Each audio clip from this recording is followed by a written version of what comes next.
अभी मैं सागर सदन से प्रवचन पंडाल में आ रही थी। रास्ते में देखा अनेक शिविरार्थी भाई और बहनें चल रहे थे। मैंने 2 क्षण के लिए पैर थामे। उन्होंने बताया कि आज प्रेक्षा ध्यान का शिविर समाप्त हो रहा है। परम पूज्य आचार्य वर्ग की सन्निधि में वह कार्यक्रम हो रहा है। मेरे मन में आया, वास्तव में शिविरार्थियों के लिए भले ही व्यवहारिक रूप से शिविर का समापन हो, लेकिन वास्तव में आज का दिन शिविरार्थियों के लिए संकल्प करने का दिन है।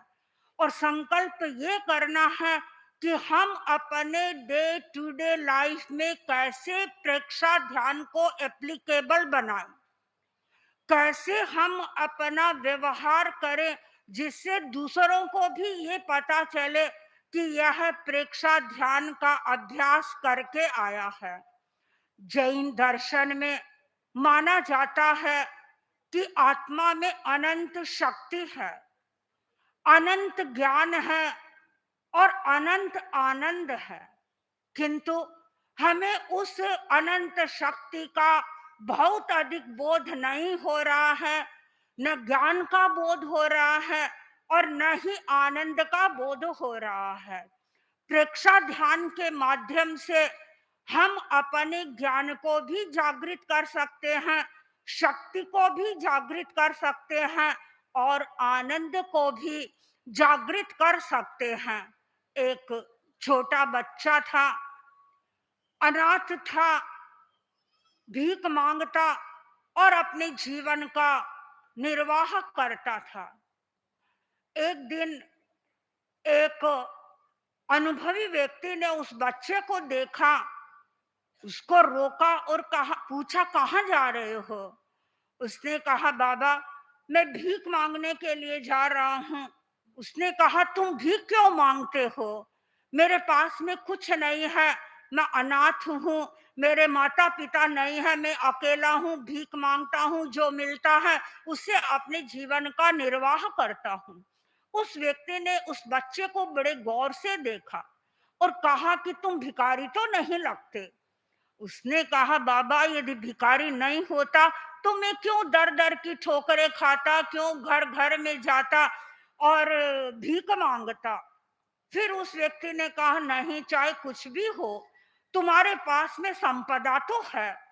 उस अनुभवी व्यक्ति ने उस बच्चे को गौर से देखा और अंत में उसका ध्यान गया, उसके गले में एक ताबीज था, धागे में बांधा हुआ था और उसको कहा कि यह ताबीज तुम मुझे दो। बच्चा हिचकिचाया। बच्चे ने कहा नहीं, ये ताबीज तो मैं तुम्हें नहीं दे सकता। उस अनुभवी व्यक्ति ने कहा एक बार दो, मेरे पर विश्वास करो, मैं तुम्हें वापस दे दूंगा।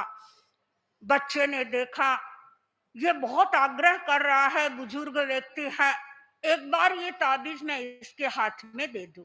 उसके हाथ में ताबीज दिया, इधर उधर देखा, एक पत्थर था और पत्थर से उस ताबीज को तोड़ा और जैसे ही तोड़ा जो ऊपर की परत थी वह अलग हो गई और चमचमाती हुई एक नई परत दिखाई देने लगी और वह परत चांदी की बनी हुई थी।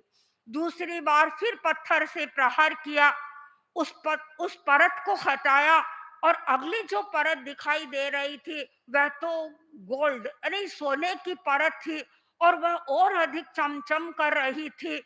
वह बच्चा तो देख करके दंग रह गया और तीसरी बार जब प्रहार किया तब तो बच्चा स्तंभित सा हो गया, कल्पना भी नहीं कर सका कि इस ताबीज में से एक चमकता हुआ पत्थर उसे मिलेगा और वह पत्थर सामान्य पत्थर नहीं था, वह बहुमूल्य पत्थर था, कीमती पत्थर था।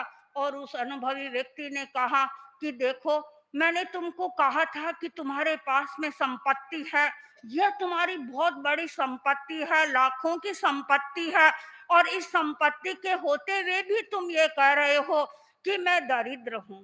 वह बच्चा था, वह नहीं समझता था कि मेरे पास में इस ताबीज में ही इतनी बड़ी संपदा है।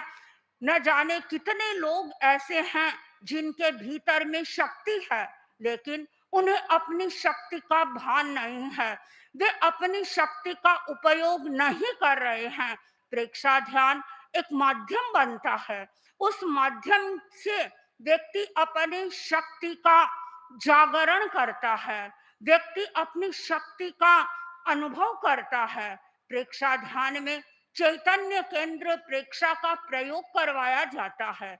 शरीर में चैतन्य केंद्र है, और जहां चैतन्य केंद्र है बताया जाता है, वहां पर चेतना की सघनता होती है। और जब साधक उन केंद्रों पर ध्यान करता है, तो इसका अर्थ है कि वहां की शक्ति जागृत हो रही है।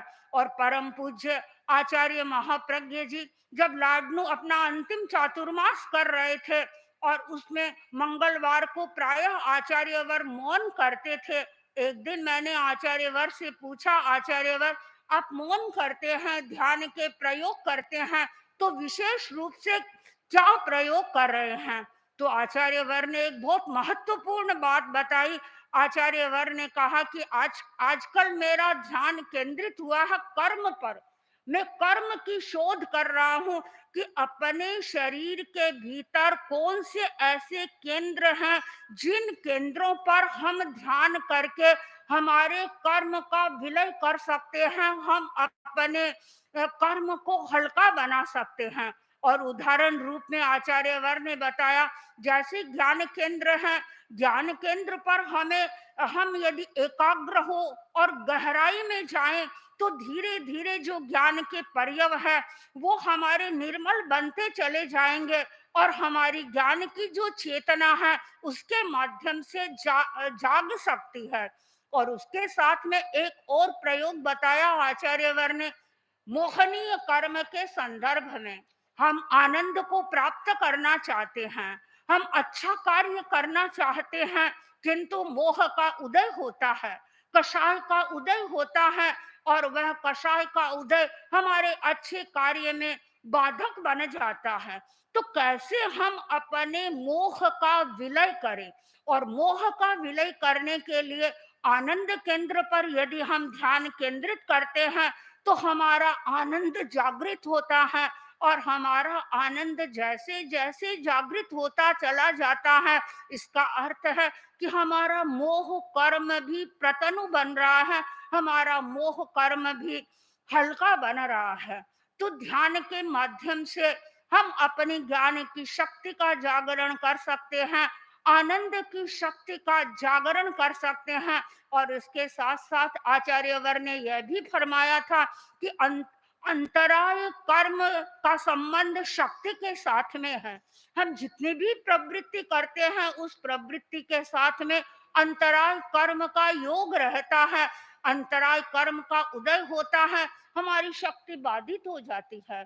और अंतराय कर्म जितना जितना हमारा हल्का होता है, उतनी उतनी हमारी शक्ति जागृत होती है। शक्ति केंद्र पर प्रेक्षा ध्यान में ध्यान का अभ्यास करवाया जाता है, वह हमारी शक्ति का स्टोर है। वहां शक्ति निहित रहती है, और वहां हम ध्यान कर रहे हैं, एकाग्र बन रहे हैं। इसका अर्थ है कि हम शक्ति जागरण की दिशा में प्रयास कर रहे हैं। ध्यान के द्वारा हम अपनी ज्ञान की शक्ति, ज्ञान का जागरण कर सकते हैं, शक्ति का जागरण कर सकते हैं, और आनंद का जागरण कर सकते हैं। हमें ज्ञान को जागृत करना है, आनंद को जागृत करना है, और शक्ति शक्ति को जागृत करना है। परम पूज्य आचार्यवर की सन्निधि में प्रेक्षा ध्यान के प्रयोग हो रहे हैं। प्रेक्षा ध्यान का शिविर लगा हुआ है, और समय समय पर अनेक शिविर लगते हैं। और आजकल लाडनू में भी शिविर चल रहे हैं, नियमित चल रहे हैं। समणी जी कभी कभी बताते हैं अनेक लोग आते हैं। ऐसा नहीं है प्रेक्षा ध्यान करने के लिए खाली तेरापंथी लोग आए या खाली जैन लोग आए, जैनेतर लोग भी आते हैं। और जो आते हैं वो वहाँ से प्रभावित होते हैं और उन्हें ऐसा लगता है कि सचमुच में हमारी चेतना का रूपांतरण हो रहा है। और जब व्यक्ति की चेतना का रूपांतरण हो जाता है तो उसका चिंतन भी बदल जाता है और उसका व्यवहार भी बदल जाता है। उसका व्यवहार मधुर बन जाता है।